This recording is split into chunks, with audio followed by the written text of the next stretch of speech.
Maqaa kan Ilmaa kan Hafuura Qulqulluu sadan Waaqa tokkoo. Ameen. Maatiiwwan Waaqayyoon kan jaallattanu, Waaqayyoos kan isin jaallatu, Sanbata guddaa barii kanaan mana kiristaanaa Fayyisaa addunyaatti qaamaan kan argamtan, akkasumas toora miidiyaa hawaasaa irraa sagantaa keenya kan hordoftan hundumti keessan akkam jirtu, akkam bultanii, akkam yoo nageessan. Maqaan Waaqayyoo keenya, maqaan Uumaa keenya, inni nu uume nu tiksee yoonaan nu ga'e maqaan isaa haa ulfaatu, haa galatoomu. Akka baay'ina cubbuu keenya, akka dadhabina foon keenyaatti utuu hin ta'in, akka arjummaa isaatti, akka abbummaa isaatti nu eegee, guyyaa kanas walitti nu qabee, sagalee isa akka aannanii fi akka dammaa isa caalaa namatti mi'aawu lubbuu keenyaaf kan nu nyaachisu, nu gammachiisu, Waaqa keenyaaf galanni isaaf haa ta'u. Lubbuu isaaniitiif sagalee Waaqayyoo dhaga'uu sababa adda addaa kan hin dhageenye, kan hin dandeenye jiru. Gati kanaan immoo amma Waaqayyo yeroo kana nu kennee akka Waaqayyo nu barsiisu haala kan nu mijeesse, ayyaana keenyas, hafuura keenyas, miilla keenyas gara mana isaatti kan akka kaatu nu taasisu Waaqni keenya galanni isaaf haa ta'u. Guyyaan har'aa guyyaa tajaajilaa amanamaa kan itti yaadannudha. Akka mana amantaa Ortodoksii keenyatti guyyaan har'aa Wangeela Maatewos boqonnaa 25 lakkoofsa 19 jalqabee dubbifama. Gatii kanaatiif seenaa Wangeela Maatewos boqonnaa 25 namni tokko baasaa isin keessaa dubbisuu qabdanii jechuudha. Ala mana Waaqayyoo dhufnu yeroo hundumaa kitaaba qulqulluu qabannee dhufuu qabna. Ala barsiisaan asii barsiisu eessarraa barsiise jennee nuyi isa duukaa buunee lafanni barsiisu sanarraa caqasnee dhugaa ta'uusaa mirkaneessu, nuu galuusaa mirkaneessuu qabnaa jechuudha. Yoo asitti nuun gallallee ala barsiisaan barsiisee fituu gaaffii gaafachuu dandeenya. Ala mana galluu gaaffii maatii keenya wajjin teenyee waan baranne sanarratti waliin mari'achuu, wal hubachiisuu baay'ee barbaachisaa gati ta'ee fi guyyaa har'aa mata duree bu'uurri barumsa keenyaa iddoo kam jira jechuudha. Isa kam goonee jechuudha. Wangeela amma 81 jenna, kitaabota 81tu jira amantaa Ortodoksiitiin jenna. Inni irra dubbifamu iddoo kamirraa dubbifamu? Maatewos irraa dubbifama jennu. Maatewos kun eessatti argama? Wangeelumtuu yookaan macaafni qulqulluun iddoo lamatti adda ba'aa miti? Iddoo lama maaliif maal jedhama? Kakuu moofaa fi kakuu haaraa. New Testament, Old Testament jedhamee iddoo lamatti ba'a. Gati kana Maatewos eessa keessatti argama? Kakuu haaraa keessatti isa jalqabaa ta'ee argama jechuudha. Gati kana Maatewos keessaa immoo iddoo kamirra arra buufata godhannee kan dubbisnu jedhan Wangeela Maatewos boqonnaa meeqa? 25 lakkoofsa 19 jalqabee dubbifannaa jechuudha. Egaa waa'ee tajaajilaa gaarii fi tajaajilaa amanamaa mata dureen keenyas isuma kana. Waa'ee tajaajilaa gaarii fi waa'ee tajaajilaa amanamaa. Isa kana keessatti egaa of ilaallaa jechuudha. Xumurri barumsa kanaa maal nala jennu seenaa kana seenessinee akka seenaatti barree waanuma raajii, waanuma dinqiitiin waan gooftaan kun hojjetu jennee akka deemnu duwwaatu hin ta'in anoo iddoo kamiin jira? Anoo maal gochaa jira? Maaltu naa kenname? Isa jedhu sanas immoo of bakka buusnees ilaallaa jechuudha. Ilaaluun duwwaatu hin ta'in immoo Waaqa irratti kadhanna jechuudha. Tajaajilaa isa amanamaa akka taanee dhumarratti immoo badhaasa qaba. Tajaajilaan amanamaan kun jechuudha. Tajaajilaan gaariin kun jechuudha badhaasa qaba jechuudha. Gatii kanaatiif tajaajilaa badhaasa gooftaasaa argatu akka ta'u, tajaajilaa amanamaa ta'e akka taanu, tajaajilaan kun immoo dhumarratti badhaasa gooftaasaa mootummaasaa lafa gammachuun jirutti galuudhaaf jira gatii ta'eedhaa fi jarreen kana waliin hundumti keenya ilaallaa jechuudha. Egaa gooftaan keenya Yesuus Kiristoos waa'ee tajaajilummaa ala kaasnu gooftaan keenya Yesuus Kiristoos gara addunyaa kanatti dhufuusaa ana laallu innumtuu mataan isaa Yesuus Kiristoos gara lafaatti ala dhufu tajaajiluudhaaf dhufe jechuudha. Nama ta'ee Yesuus Kiristoos ala dhufu maaliif dhufe? Tajaajiluudhaaf dhufe. Eenyuun tajaajila? Uummata tajaajila. Uummata ilma namaa tajaajiluuf dhufe. Ilma namaa jedhamee waamamee ilmi namaa tajaajiluudhaaf dhufe jedhameetu Yesuus Kiristoos wangeela Maatiyos boqonnaa 10 lakkoofsa 15 irratti akkasumas wangeela Maatiyos boqonnaa 20 lakkoofsa 26 irratti illee caqasamee jira waa'ee tajaajilummaa kun jechuudha. Akkasumas immoo Filiphisiyoos boqonnaa 2 lakkoofsa 5 irratti caqasamee jira. Yesuus Kiristoos gara lafaa kanatti dhufuunsaa tajaajiluudhaaf dhufe. Waaqummaan isaa yookaan Abbaaf Hafuura Qulqulluu wajjin waaqa ta'ee jiraachuusaa nama ta'uu isaatiin akka jalaa hin fudhatamnetti jedha qulqulluun Phaawulos. Akka jalaa hin fudhatamnetti ijoollee Addaamiin tajaajiluu gara lafaa kanatti dhufuusaa nu tajaajiluuf dhufuusaa nutti agarsiisa. Tajaajilummaan kun ala baay'ee sarfaan isa jedhamu kana addunyaan kun akkaataan ittiin of bulchaa ture inni humna qabu sabuu humna qabne akkaataan ittiin of bulchaa tureef maqaa walitti baasaa ture gaarii miti addunyaa kana irratti tokko inni tokko gooftaa ta'ee isa kaan garba godhee gatii deemaa tureef inni kun immoo sirnuma maali fudhadhaa maali waanuma addunyaan keessa jiru dha'ootii jedhanii walitti manii seera baafatanii namumti akkuma keenyaa miillaaf harka qabu namumti akka keenyaa isuma nama tokko fideetu kunoo irreessaas jabaadha namichi kun inuma jabaataa qodaa baay'ee kaasuu danda'a dubartittiin kunis hojjechuu hin dandeessi narraa bittaa jedhee akka oolaa baasee gurgurata jechuudha. Miilla isaa ilaalee foon isaa kana cimina isaa kana ilaalee kun immoo hojii gaarii naa hojjeta meeqatti bittaa meeqaan bittaa jedhee meeqaan gurgurtaa wal jedhanii nama gurguruu turanii jechuudha. Kun sirna addunyaa kana keessatti gaa namni akkaataa kunoo sirnaa fudhadhaa waliin jechaa turedha jechuudha. Gatii kanaaf namoonni amma yeroo ammaa isa kanarraan kan ka'e garba yookaan bitamanii akka qodaatti akka meeshaatti jarri gurguramaa turanii waa'ee gooftaa ala jedhamu loordi isa jedhamu sana hin jaallatan. Sarvaanti isa jedhamu sanas immoo fudhatan wala baay'ee jechuudha. Maaliif hin fudhanne jechuun hin dandeenyu. Maaliif gurguramanii ala turan sana jarri qabamanii gooftaa isaanii sanaaf hojjetu haadha manaa isaanii gudeedanii jala ijoollee isaanii gudeedanii jala dirqisiisanii gudeedaa turanii qabeenya horachuu hin danda'anu mirga waa tokko haasa'uuf fedhii isaanii mul'isuu hin danda'anu turanii gatii kanaatiif akkuma meeshaatti itti fayyadamaa ture addunyaan kun jechuudha. Kan ammoo sirna godhatee gatii turedhaa fi namoonni baay'een jecha kana wajjin hin deemanu. Garuu jecha kana kan garagalcheetu immoo gooftaan keenya Yesuus Kiristoos inni Abbaaf Hafuura Qulqulluu wajjin teessoo isaa irratti Suraafeel Kiruubeel qulqulluu jedhanii isaaf sagadaa galata isaa gashan sanatiyyuu gara addunyaa kanaatti dhufe. Achi booda dhufuusaa duwwaa miti. Seenaa baay'ee qaba bakka baay'ee jira. Uffata isaa saba keessaa baaseetu taa'ee barattoota isaatiin miilla isaanii dhiqeefii jedha. Yaadattu guyyaa kamisaa sana miti? Miilla isaanii taa'ee dhiqeef.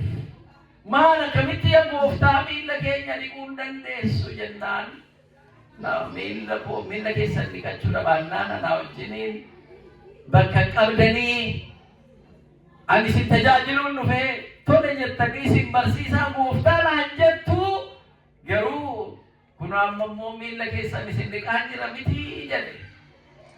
Eeyyee hubadhaa isinis immoo akkanuma walii godhaa jedhe jechuudha. Tajaajilummaan inni guddaan fakkeenya inni guddaan kiristaanonni kan gochuu qabnu inni guddaan isa kana jechuudha.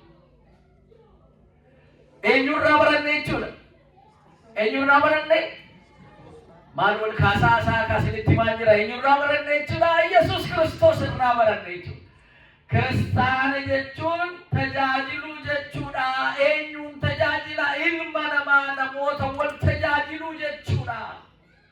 Saganammoo Yesus Kiristoos irraa baranne tajaajila amma inni guddaan inni jalqabaa bu'uura tajaajilaa inni jennu achirraa ka'a jechuudha. Tajaajiluun kennaa isaatiin immoo jedha. Dhufeetu wangeela Maatewos boqonnaa 25 isa arraa dubbifame kana keessatti lakkoofsa 19 jalqabdanii ala dubbistanu gooftaatu jedha fakkeenyaan kenna gooftaan keenya Yesus Kiristoos. Gooftaatu hojjetoota qabaayyuu hojjetoota sana callisee bakka fagoo deemuu qabaa tureeyyuu qooda callisee deemu hojjetoota isaa sana waameetu karaa dheeraan deemaa jira keenyaa. Kanaafuu teessanii nan eeginaati kunoodha waanan qabu qabeenya koosinii kennee jira. Egaa kunoo fudhadhaa jedhee akka humna isaaniitti itti kennee jedha. Maana baachiste dirqama na baachiste akkan jenne. Inni humna hin qabaanne natti baay'ate akkan jenne. Inni humna qabu immoo na jalaa xiqqaates akkan jenne akka dandeetti isaaniitti iyyuu makliitii isaa yookaan warqee isaa baasee itti kenneetu dhagaattiin nagadadhaa ittiin jedhe. Sirni biyya kanaa tokko sirni lafarra jirus namni fincilee didee mootummaa gara mootummaa aangoo mootummaa irratti ala wal dhufu eenyuyyuu aangoo irratti ala ta'u qabeenya kana isa gadii jiruu fi raabsee kennee akka deemsisan godhaa jechuudha. Mootummaan hundi kam inni lafarra jiru kamiyyuu jechuudha.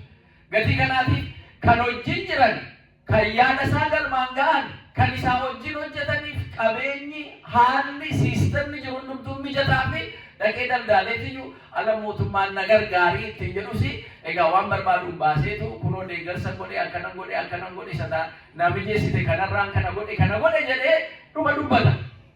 Kanaaf ala baay'ee qoqqobbii mootummoonni mootummaa irratti ala godhanu daldala biyya sanaa wajjin wal qabatee deemu hundumatti qoqqobbiin ta'eeraa jedhu. Isarraan kan ka'e akka jarri hin hojjenne akka qabeenya hin arganne mootummaan sun akka laaffatu kan ittiin godhanu. Kanaaf mootummaan sun entitiidhuma ta'ee yookaan mootummaadha jedhamee maqaa sanaan waamamuu malee kan gaggeessu namoota mootummaa sana deeggaran irratti qoqqobbii ala taasisanii qabeenyi inni jarri buufachaa ittiin deeman sun jalaa laaffachaa deemaa jechuudha. Gati kanaaf mootummaan lafarraa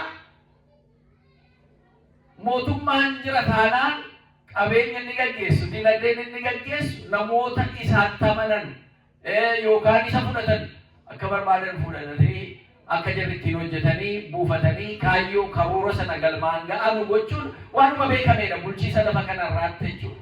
Gati kanaa namni kun kitaaba qulqulluu kana keessa akkaataa ba'een iyyuu waan bulshuyyuu fakkaata. Addunyaas gaafa laaltan namichi kun innaa akka dandeettii keessanitti abbaan shanis kottu fudhadhu 5 isa kaaniif 2 isa kaaniif immoo tokkotti kennee karaa bakka deemu sana deema.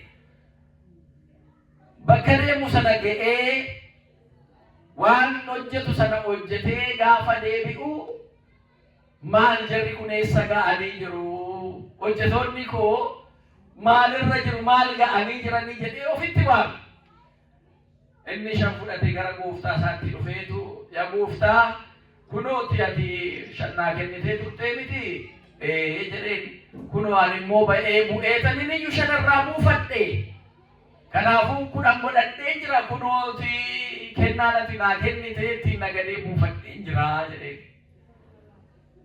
Yaa hojjetaa gaarii fi amanamaa nana ati waan xiqqoo sitti kenne kanarratti amanamtee gatii jirtuuf waan guddaa irratti simuudha kottu gara gammachuu keetti galii jedheen. Waaqaaf galanna ta'u. Gara gammachuu gooftaatti galuun gara gammachuu waaqayyootti galuun waan nuu kennameen buufannee jecha kana dhaga'uun nama gammachiisa jechuudha. Akka namicha kana dhaggeeffachisiisee gammachuu gaarii kana hunda keenya waaqayyo nu dhaggeeffachiisu. Isa kanaaf iyyuu tattaafanna jechuudha. Jireenya furawwaa keessatti kan tattaafannu gammachuu badhaasa gooftaan kenne kana argachuuf jechuudha. Inni 2 kennameef immoo dhufe. Inni 2 kennameef yaa gooftaa ati qabeenya kana warqee kanas magliitii jennuun akka waamicha ala sanaatti lama naa kennitee jirta. Anis immoo lamman kana ba'ee bu'ee tan buufadhee kunoo afur godhadhee jira laman buufadhee jedheen kottu ati hojjetaa gaarii fi amanamaa nanaa kottu gara gammachuu gooftaa keetti galiitti jedhe. Inni sadaffaan immoo dhufe. Inni sadaffaan kun yommuu dhufu durmaanuu humna hin qabu.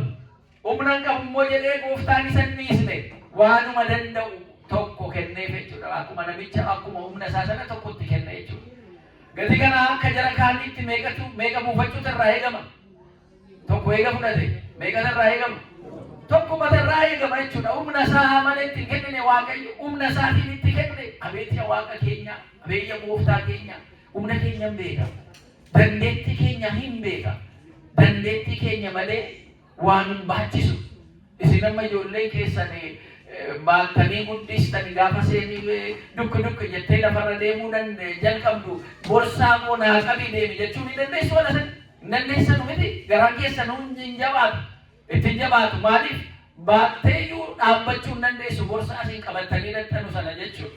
Gati kana waan qabadhallee yoo isin jette waanuma salphaa wayii harka keessu waa qabattee deemuu seesee barsiisuudhaaf jechuudha ijoollee keessan sana. Ana see wal jabaachaa deemtu immoo humna see wal akka naane waanuma danda'an sana baattatanii qabatanii akka jirre deeman gootuun jechuudha.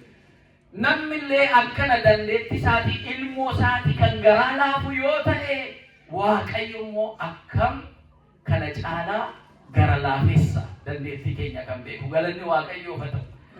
Gati kana namicha kana dandeettii isaa beekaayyuu tokko kenneef.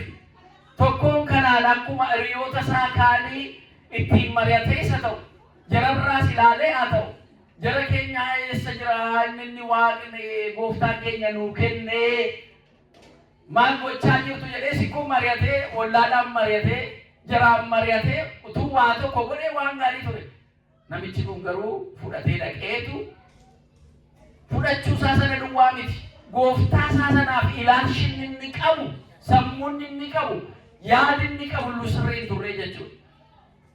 Dhaqee lafa qoteetu kennaa gooftaa isaa sana biyyoo keessatti awwaalee ala gooftaan isaa dhufuutti deebi'e.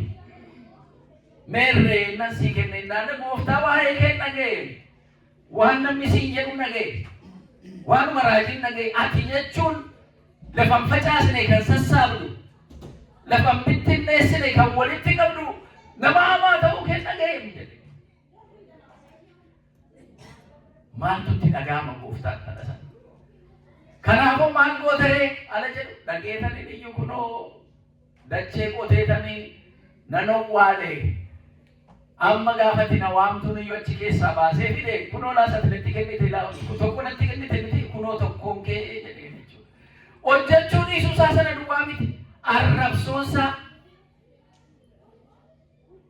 nan dadhabe yoo jedhu waan tokko ture garuu arrabsoonsaa fafaaf maaloo tafaan buusaa jedha miti manni keenya lamammaa afaan itti buuse namicha kanatti jechuudha. Gooftaa isaa gaddisiise Waaqayyoon gaddisiisuu irraa Waaqayyoon keenya nu haa eegu.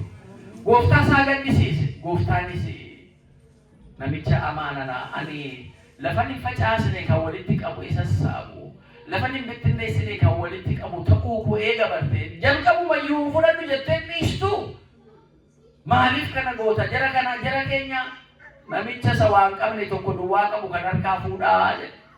Isa immoo kudhan qabu sanaaf dabalaafi isan qabu jedhuu kaa fuudhaniitu isa qabuuf dabaluu. Namicha isa kana immoo lafa ilkaan qaramuuf lafa abiddi isaan dhaabnetti narraa achi baasaanii jedhe gara gammachuu isaatiin itti kan waame gara sanatti baasaanii. Inni kun murtii isa dhumaa. Inni kun maal nu barsiisa? Gooftaan keenya Yesuus Kiristoos fakkeenya kana maaliif fide? Ana jennu haala jireenyi kiristiyaanni keessa jiru kana nu hubachiisuudhaaf jechuudha. Tokko tokkoon keenya. Kennaa mataa keenyaa qabna kennaa hafuurawwaa. Kennaan koo maalii jennee hundumti keenya kennaa Waaqayyo nuu kenne hubannee kennaa sanaan buufachaa jirraayii akka jennee of ilaallu. Kennaa Waaqayyo nuu kenne sana keessa jirraa tajaajiluu jechuun kennaa Waaqayyo nuu kenne sanaanii sosochoonee ittiin buufachuu jechuudha. Tajaajiluu jechuun isa namni tokko hojjetu hundumtuu walitti dhufee isuma sana hojjetaa utuu hin ta'in akka dandeettii keenyaatti akka kennaa keenyaatti hojii hojjechuu. Maali hojii gaariin tajaajilaan maal tajaajilaa yoo jettan walii keenya tajaajiluu. Yesuus Kiristoos tajaajilaa ta'ee gaafa dhufu gooftaas ta'ee tajaajilaa. Ijoollee Addaam tajaajilu ala dhufe isa dhukkubsataa fayyisaa ture. Isa dhukkubsataa gargaaraa ture. Isa firaan qabne isa sireerra waggaa dheeraadhaaf irraanfatamee ture. Siree kee baatadhuu deemee kan jedhee gargaare fayyise galanni isaaf haa ta'u. Isa firaan qabneef fira ta'e dubartii ishee waggaa 12 guutuu qaama ishee keessaa dhiigni dhangala'u namni foolii dhiigaa miti fooliin dafqaallee yoo daddafanii dhiqachuu dhabaatanii akkamitti foolii amaa namatti fida. Dubartii waggaa 12 dhiigni ishee dhangala'u sana firan qabaanne sana fayyise galanni isaaf haa ta'u. Tajaajilu jechuun nama dhukkubsatee jiru tajaajilu.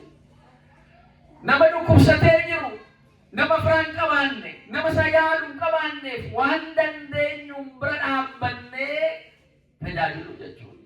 Qabeenya keenyaanis beekumsa keenyaanis humna keenyaanis waan dandeenyeen namicha sanaa jennee miti isa kennaa sana nuu kenne waaqaaf jennee. Namni sun galata nuu galchaadhaaf miti. Waaqayyo kan naa kenne kanumaafi waan naa kenne kanaan tajaajiluu yoo dhabaanne na jalaa fuudhee isa kaaniif kennee anaan immoo gammachuu isaa keessaa na qoodee na baasaa jenneetu. Akka namicha magliitii tokko yookaan kennaa gooftaa isaa warqee tokko fudhatee dhaqee owwaalee sana owwaaluu duwwaatu hin ta'in dhumarratti immoo fidee itti kennee isumaanuu gara imimmaanii fi ilkaan qaraan bakka abiddi hin banne suni achitti darbadhaa akka jedhatame sana gara sanatti akka hin darbatamneefi jechuudha. Tajaajilli nama harka qalleeyyii yookaan waan qabaanne hiyyeessa waan qabaanne waan isa barbaachisu isaaf taasisuu jechuudha. Tajaajila tokko jechuudha. Tajaajila tokko jechuudha. Kanaaf ofii keenya waan qabnu irratti namni immoo waan qabaanne jira. Kanaaf yoon danda'e nama tokkollee yoon kaase Waaqayyo na gaafata maal hojjette jedhee. Kanaaf hawaasa koo saba koo ummata koo ilma namaa hundumaa jechuudha. Ijoollee namaa hundumaa ilma la jennu isa dhiiraaf isa dubartiifis akka ta'utti uumama namaa hundumaatiif tajaajiluun baay'ee barbaachisaa. Jarri qabeenya addunyaa kanarratti horatame ala baay'ee waaqallee itti namanu yoo jedhan eega qabeenya horatanii booda qabeenyi sun gammachuu jaraa fiduu fi didan. Keessa isaaniitti rafanii buluu dadhabu. Kanaaf baasaniitu ala viidiyoodhaan akkuma argitan biyya Ameerikaanii kana keessattis namoota rakkatanitti agarsiisan maaloo viidiyoo kana booda nutti agarsiistan jedhanii dooneetii goona jedhaniitu ganzaba isaanii sanarraa waan qabanu sana qabeenya isaanii sanarraa baasanii isa kaaniif kennu. Jarri kun amantaa utuu qabaatiin hojii qabu jechuudha. Nu immoo akka Kiristoos nuun jedhetti amantaa keenya qofumaan na namanaan Kiristoositti namanaan kiristiyaana jechuu duwwaatu hin ta'in isa Kiristoos hojjete sanas hojiirra oolchuun nu barbaachisa jechuudha. Isa argina. Isa dhukkubsateef, isa beela'ee jiruuf, isa waan qabaanneef gochuu kana duwwaa miti. Jireenyuma dhuunfaa keenyaan kennaa Waaqayyoo mana Waaqayyoo keessattis wal tajaajiluu kanas ilaallata. Ana lubichaas dhaabbadhee lallabuu dhabaannaan maali kun yeroo hundumaa dhufanii lallabuun kun maal godhaa jedhee yoon dhiise anatti hafa malee Waaqatti waan hafu qabu. Karaa tokkoon isa ta'u karaa biraatiinis Waaqayyo uummata isaa barsiisuu hin dhiisu. Waaqayyo mata isaa inni isu jechuudha.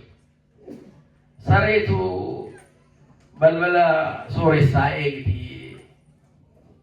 Kallattii afuriin saree afur godhateetu namichi qabeenya isaa eegsifatee rafee bula. Alaattuun halkanitti dhuftu sareen kaatee dutti. Ala kaatee duttu sana namichi dammaqeetu attuu sana ofirraa eega. Ofirraa ittisa. Gadi kana manni isaa utuu natamin, utuu qotamin, miin isaas utuu tuqamin eegamu. Saroonni kun walitti dhufaniitu maal yeroo baay'ee kaanee iyyina. Namichi kun immoo kan inni nuu darbatu hambaa isaati waan isarraa hafee nuu kenna. Maal abbaa isaa jarri dhufanii kun immoo waan gaarii nuu kennuu danda'u utuu iyyuu dhiisnee waayyuu nuu darbatanii calluma nyaannee namicha kana gaafa jarri galanii waan inni qabu fudhatanii waan jarri kun nuu darbatan isa namicha immoo walaa tajaajille sana caalaa waan nutti tolu nuu kennuu danda'uuti utuu iyyuu dhiisnee jedhani. Kanumaa waliin mari'atanii alaa halkanattuun dhufu saroonni sun hindutuu turanii garuma biyya magaala tokko keessatti immoo bakka sareen jettu hattuun ala dhufu harka duwwaan dhufu hin beektu yoo ta'e baay'een keessan waa qabatee dhufa waan saree sana afaan ittiin qabsiisu hin beektu miti yookaan lafee itti darbata yookaan waanuma tokkotti kennaa sareen lafee qorqiti iyya sana dhiistee namichi galu suni ilaallatee gala. Kanumaafuu lafee darbatameef sana nyaachaa hundumtuu wal ilaalanii callisan. Hattuun dhufee mana namicha sanaa hatee namicha sana onattammisee mana isaa guurratee keessaa deeme. Namichi gaafa barii ka'u mi'i tokko mana isaa keessa hin jiru. Wanti hafeef hin jiru. Inaaree hin gubatee dafqasaa fudhatamee akkamitti gaafa bahee ilaalu sareen garaan afuufameetu nyaattee quuffattee raftee jirti. Kanaaf iyyuu diddee na dammaqsuu diddee seetti nabdadhee taa'ee jedhee akka yeroo kana amma security kaameeraa maal hin jiru ulee fudhatee dhufee saree sana walitti qabee asii achi gibbii dallaa sana keessa naannessee tumuu jalqabe. Iyyanii caraananii maaloo jedhanii sula ture caraanuun sun jedhee namichi caccabsee miilasees maal jedhee midhaan utuu kennina gabuu oolshee halkanis gabuu bulshee guyyaa lammata irratti gaafuma gidduu namaa arganu iyyuu jalqaban jechuudha. Akkamitti iyyanii jenna edaa kan iyyaa jiru ammoo wadaa ofii malee namichaaf miti iyyuu dhiisuun keenya nuttuu balaa fidee jedhan jechuudha. Tajaajila furawwaa keessattis wanti nu hojjennu wanti xiqqoodhaan ni jedhamu inni hojjennu sun gatii qaba jechuudha. Yoo hojjechuu dhabaanne gochuu dhabaanne kan fudhatamu nurraayyuu jechuudha. Nama Yoonaas jedhamu tokko jira kitaaba qulqulluu keessatti. Yoonaas jechuun nama garraamii jechuudha. Gaarii garraamii jechuudha. Yowwaasa jedhamu garraamii isa jedhamu. Waaqatu Yoonaas jedhee ka'iitii biyya Nanawwee dhaqiitii biyyi kun baduudhaaf jirti. Qalbii keessan jijjiirradhaa gara Waaqayyootti deebi'aa jedhiitii ittimii jedhee. Yoonaas baasee buusee ilaale raajiidha. Nama waan fuulduratti ta'u haasa'uudha. Seera biyya sanaa wajjin immoo namni sobaan raga dubbatee raage in ta'a jedhee in ta'u yoo jedhame waan wanti sun utuu hin ta'in waafe dhagaadhaan rukutamee ajjeefama. Kanaafuu Yoonaas Waaqayyo dhaqi jennaan sammuu isaatti deebi'ee Waaqayyo dhaqiitii abiddatti bu'aa samiirraa biyyi kun gubachuudhaaf jirti jedhiitii barsiisinaan jette dhaqeetanii dubbadhaa jedheetu isatti kenname sana ilaalee buuseetu lakkee. Anuma fuuldureetti na argannaa Waaqayyo kana na ajaje malee utuun jedhaaf ni niqee yoo barbaade nama biraa ergaa yoo barbaade immoo dhiisa iyyuu. Erguu sana iyyuu dhiisa jedheetu Yoonaas bidiruudhaan ka'eetu gara magaalaa inni hin beekne bakka Waaqayyo eenyu jalaa miliquudhaaf Waaqayyo jalaa miliquudhaaf jechuudha. Magaalaa hin beekamnetti deema jechuudha. Qarshii isaa baafatee bidiruu irra taa'ee deema. Waaqayyoon diduu isaati. Yeroo kana bidiruun sun sochaate raafamte bidiruun hundumtuu mi'a baasee markaba sana keessa gara bishaaniitti darbata. Ammayyuu salphachuu dadhabe edda dhumuudhaaf jirraa qilleensa hamaa kana keessaa waan qabdan darbadhaa jennaan hundumtuu darbata. Hundumtuu Waaqa maqaa beeku sana hundumaatiin Waaqa gaafata. Yoonaasiin macallisa gaafa gadi bu'u inni markaba sana keessa keessummeessu namni tokko rafee jira. Yoonaas namni kun eenyu akka ta'e eenyuyyuu san beeke. Garuu rafeetu jira. Namni irraa hamaatti rafee jira. Namni kun dhaqeetu namichumaan kaatee rafta. Nu du'aaf jireenya gidduu raafamaa jirra.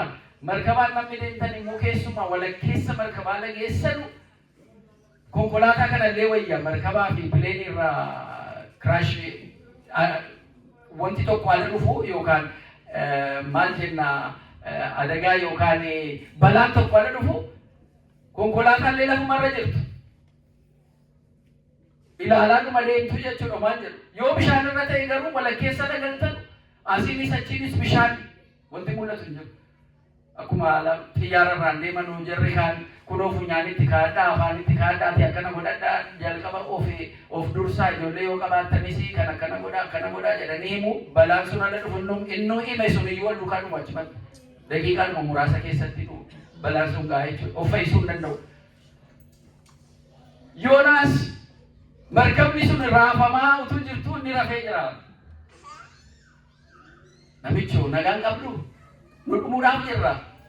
Kunoo saamee balleessine mi'a qabnu hundumaa galaanatti darbannee balleessine yoodhumallee ba'aanii tulfaate salphisna jennee lubbuu keenya oolfachuudhaaf iyyuu asirra jirra. Kan eenyu ati eessa dhaqaa jirta jedhanii isa gaafatan. Yoonaas hin dammaqe amma rafiitii isaa sana rafiitii foonii sanarraa dammaqe. Ayyaanni Waaqayyoo akka isa barbaachaa jiru sana bare. Qilleensi kun kan dhufe namoota sana barbaachuu akka hin taane qalbii isaatti hime jechuudha. Wanti inni hojjechaa jiru sirrii akka hin taane hin bare jechuudha. Ani Yoonaasin jedhama Waaqa samiif lafa kana uumen waaqeffadhaa. Akka keessanii an daldaalas miti kan inni nagadus hin qabu. Waaqatu na erginaani Nanawwee jedhamtutti iyyuu isa dideetanii karaa deemaa jira. Kanaafuu fayyuma mi'a keessan baastanii darbattanii fayyuma walaa iyyaa turtanii qilleensi kun kan dhufe sababa kootiin utuu baastanii anaan na darbattanii qilleensi kun hin dhaabbataa isinis nagaa deemtuutti jedhee jechuudha. Waaqayyoon tajaajiluu dhiisuu isaa sun deebi'ee immoo garraamummaan akka maqaasaa sana dafee argatee onna'eetu gaafa inni jedhu jarri sun walitti dhufanii maal akkamitti nama baasnee bishaanitti galaanatti darbanne. Namichi kun ofii isaatii Waaqa isaatii wajjin illee yoo araarama ta'e kanaaf nun immoo cubbuu nutti ta'a akkamitti goona ree jedhaniiti. Isaan booda mee muka buufannaa jedhanii xaa buufannaa isa jedhani. Gaafa buufatanis Yoonaas irra bu'e. Egaa atis ofitti murteessite nuyis immoo akka Waaqnis cubbuu nutti hin goone dhiiga kee dabarsee harka keenya keessa kan geenye kunooti muka buufannee sirra bu'e. Egaa Waaqni hammatu garuma waanuma si godhe si haa godhu jedhanii baasanii Yoonaas galaana sanatti ala darbatan akkuma inni jedhe galaanni sun callisee. Namoonni sun tasgabbaa'anii namoonni sun nagaa ta'anii ce'anii nama ajaa'iba. Yoonaas garuu aasaa inni guddichi dhufeetu qurxummii isa guddicha dhufeetu aasaa nabaan isa jedhu isa guddicha dhufee Yoonaas liqimsee bishaan keessatti ilaala. Achi immoo qurxummiidhaan liqimsamuu kana immoo ilaala wal qabatee deema. Gara qurxummii keessa taa'ee Waaqa kadhachuu jalqabe Yoonaas. Isa lafa dhugaarra taa'ee Waaqa kadhachuu dide. Isa Waaqa isaa sanaan lakkii hin ta'u anuma fuulduratti argannaan akkuma barbaadde na ergi taa'ee yoon immoo kana fudhadhee dhaqe dhagaan anna ajjeesu uummanni sun sobduudha meerra bitti dhufe naan jedhanii na ajjeesu isa jedhe sana isa dhiise sana qalbii isaa immoo deebisee garaacha qurxummii sana keessa taa'e immoo waaqa kadhate. Bishaanuu nama ajjeese, hafuura nama dhugu. Kana irratti immoo bineensa bishaan keessa jiru qurxummiidha jara keenya. Amma kun saayinsii kitaaba saayinsii keessatti utuu barreeffame iyyuu amanuu hin danda'u. Tokkoffaa galaanumti iyyuu keessa buunaan nama ajjeesa, hafuura nama kutaa.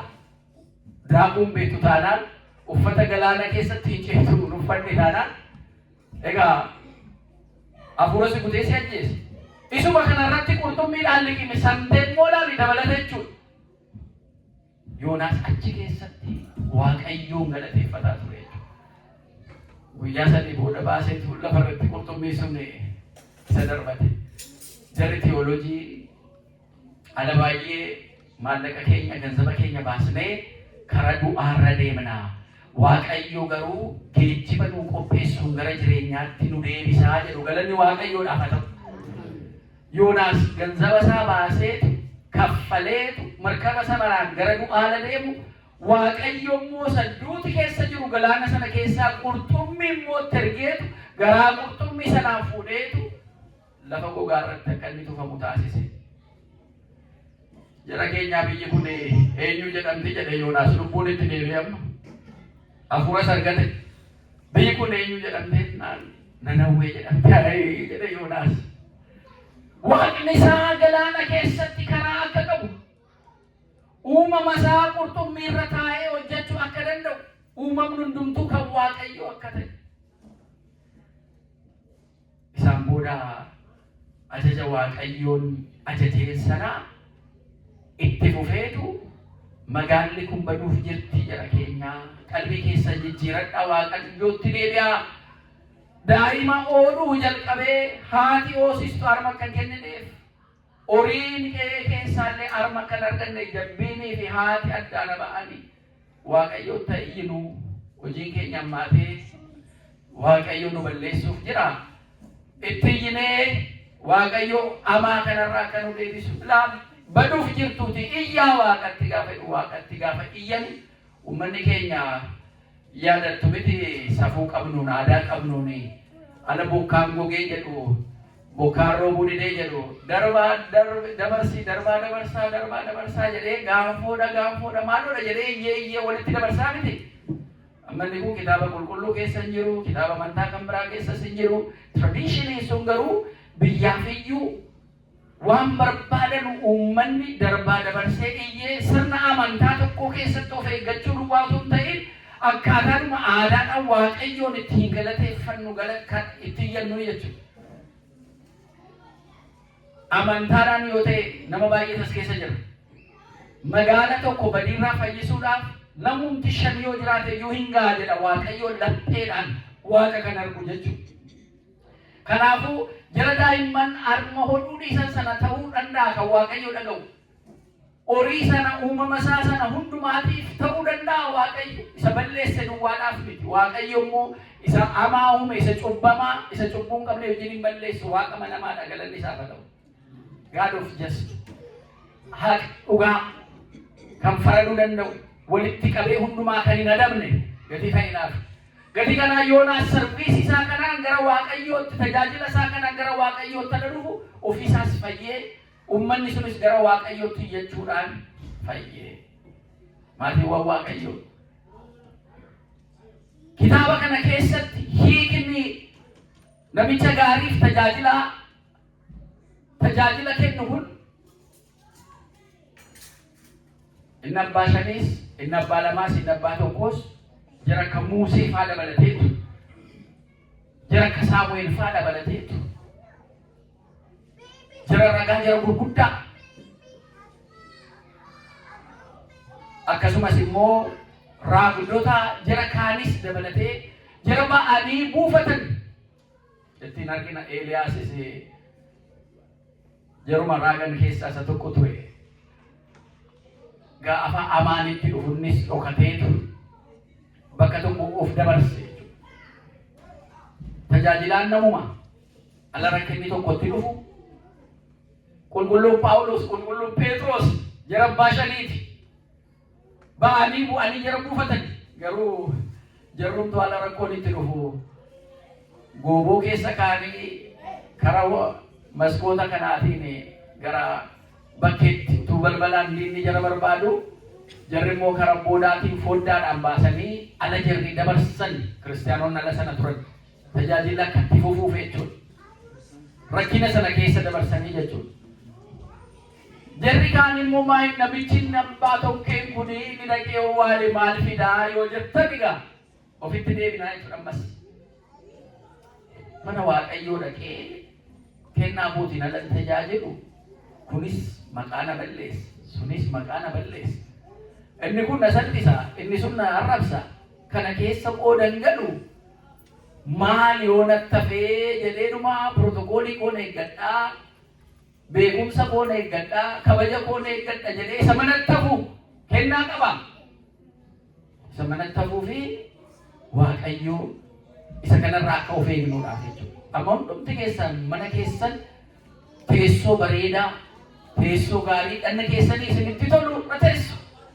Mana Waaqayyoo ala dhuftanu garuu mijannee waan argattan irra teessu jechuudha.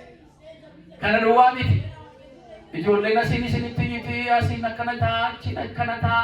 Kun hundumtu yoo kaayyoon itti hin dhufne nuu galuu dhabaate jechuudha. Tajaajilummaan lubas dhaabbatee isin tajaajilu. Diyaaqoonii as dhaabbatee isin tajaajilu duwwaa miti. Isinillee gara mana Waaqayyoo ala dhuftanu tajaajiluuf akka dhuftan. Mana Waaqayyoo ala dhufnu nuyillee tajaajiluuf akka dhufne yoo barruu dhabaanne rakkina nu quunnama. Eenyuun ilaalle? Paappaasii ilaallee miti. Qeesicha ilaallee miti. Diyaaqoonii ilaallee miti. Eenyuun ilaalla? Inni jalqabaa fakkeenya nuu ta'e tajaajilummaadhaaf eenyu jenne sila? Yesuus Kiristoos ilaallee. Kiristaanaadha. Bu'uurri kiristaana jechuun Kiristoos irraa kan kennamedha.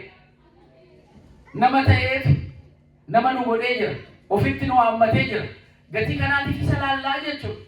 Kana ta'uu dhabaannaan mana Waaqayyoo keessatti kanatu jira. Mana Waaqayyoo keessatti corruption, malaamaltummaa kan hojjetutu jira.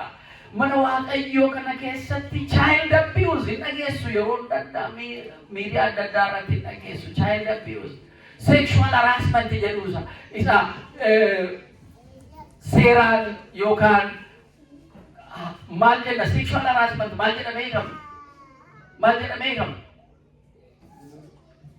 Egaa isumayyuu isin harkaas hin maddee alarraas hin fagaatte. Mee yaadadhaa natti himaa.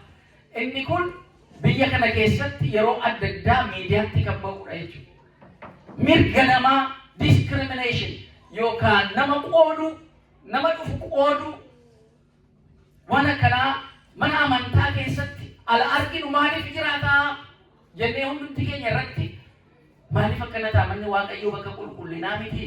Mana qulqullummaa Waaqayyoo keessa Waaqayyoon barbaachuu ala dhannu waan akkanaa maaliif dhageenya? Dhaga'uyyuu irra darbine immoo arginaa kan jedhu namni siin kaasa jechuudha. Kanarraan kan ka'e namoonni baay'een lakki immoo maali asittuma yoo nafe naa wayyaa jedhee mana Waaqayyoo keessaa kan hafu jira jechuudha. Sirriidhaa yoo jenne akka namicha magliitii ta'an tokko fudhatee owwaale mana kana keessa kana jira jedhee gooftaa sana arrabsee sana fakkaata jechuudha inni manatti hafisu. Dhumarrattis immoo lafa ilkaan qaruuf abiddi isaan dhaabnee sana deemaa jechuudha. Kanarraa Waaqayyo nu haa eegu. Garuu ani isinii wajjin jira jedhe Yesuus Kiristoos. Waaqayyo ala kennaa nuu kennu kennaa sana wajjin immoo ani isinii wajjin jira jedhe. Kennaa sanaan isinii wajjin jira ala jedhu humni keenya eenyu jechuudha? Waaqayyo isa nu ergate sanaadha jechuudha. Waaqayyo isa nu uume sana jechuudha. Neetworkiin keenya walii jira jechuudha. Isaa wajjin wal argina jechuudha. Gatii kanaatiif amma ibsaan kun soorsi isaatii wajjin wal qabatee jirutti ifni kun hin dhaabbatu jechuudha. Miti ni fama. Nuyi amma Waaqayyo wajjin jirrutti ayyaanni keenya asitti yoo nama tajaajilellee manatti immoo gallee jilgeeffannees Waaqa keenya kadhachuun ayyaana keenya yaa Waaqayyo jennee itti bo'uunis baay'ee nu barbaachisa jechuudha.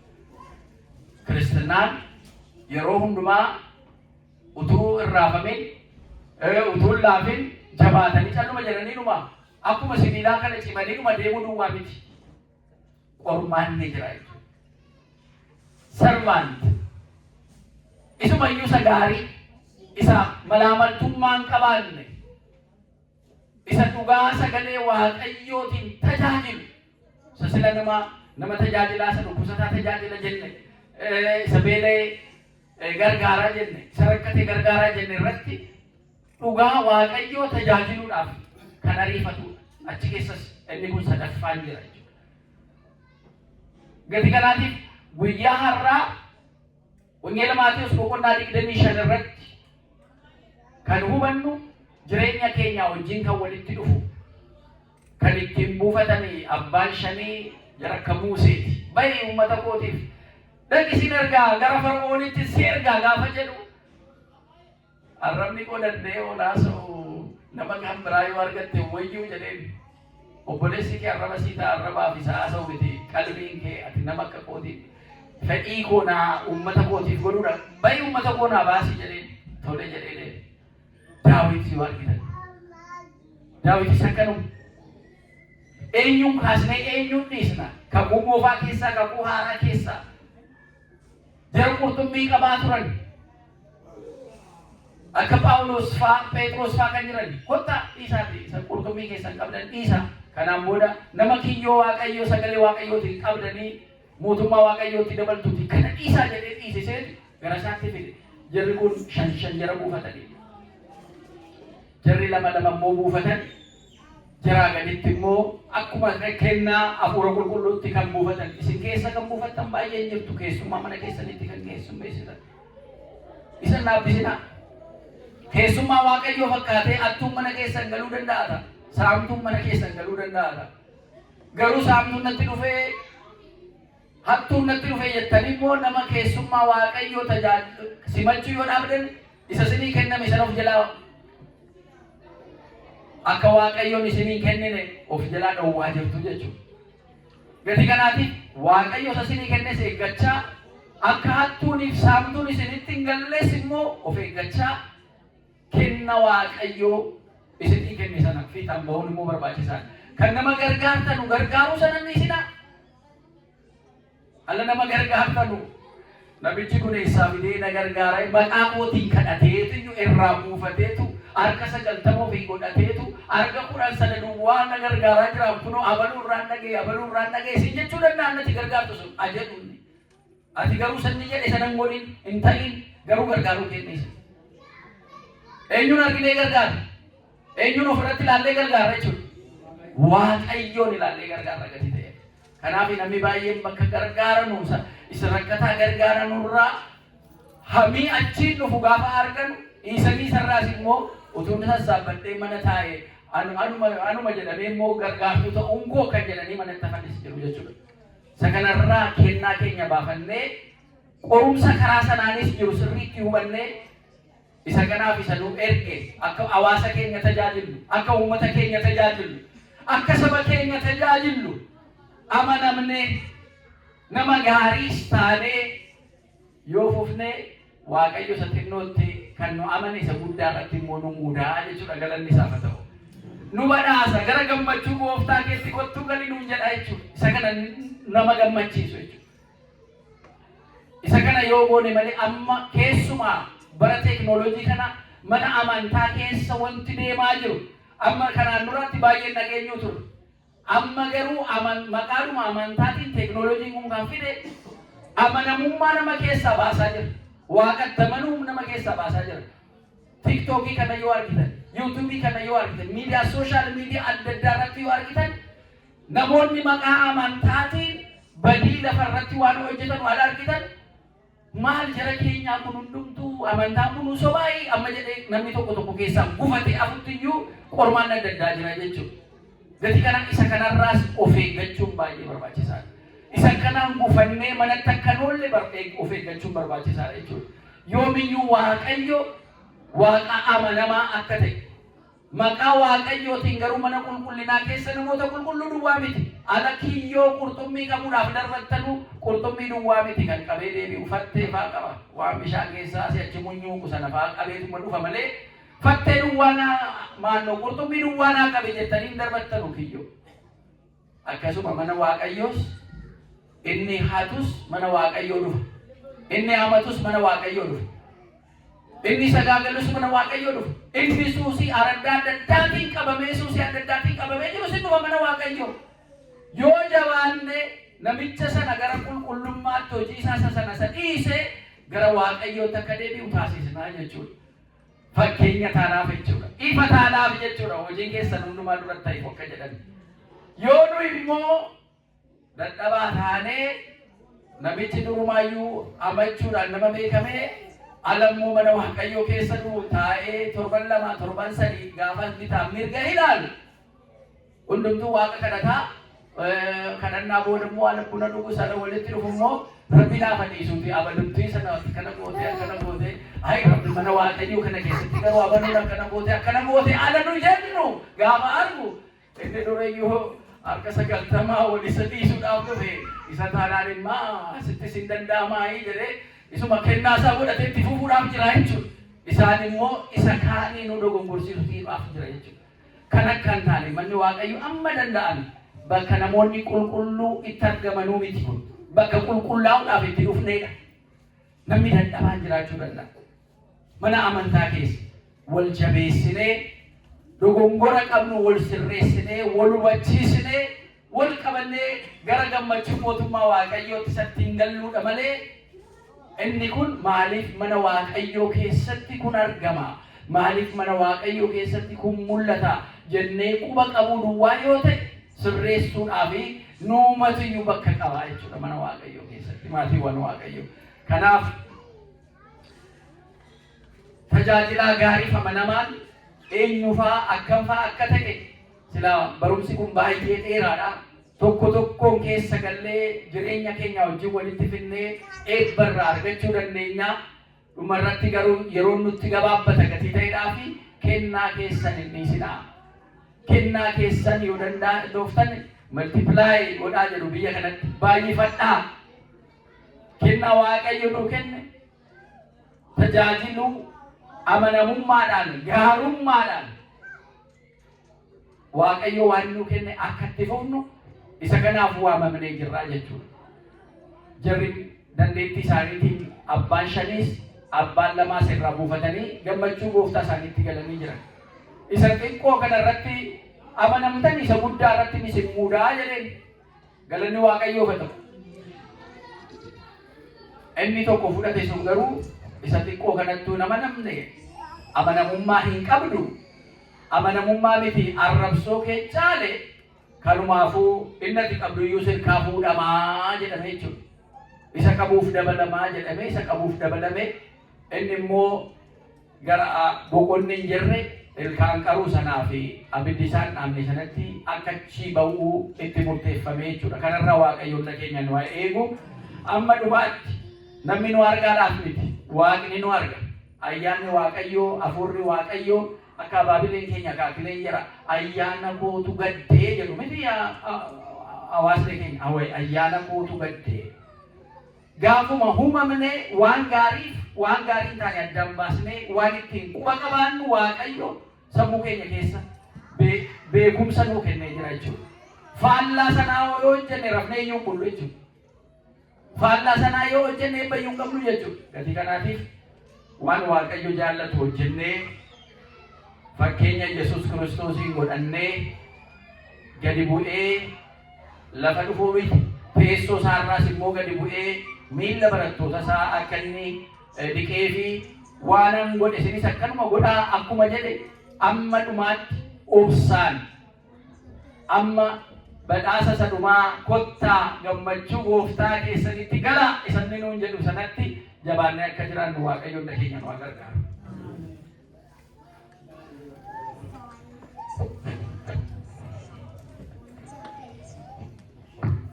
Hai, maka anda mesti fatih, maka anda mesti berdoa. Akkasuma Akkasuma abbaan keenya akka gaariitti hoggana keessaa caqasanii nu barsiisaniiru. Waaqayyo sagalee jireenya sana dhageessisu. Sagalee jireenya sana dhageessisu. Waaqayyo ittuma keenya dhaalti mootummaa isaatii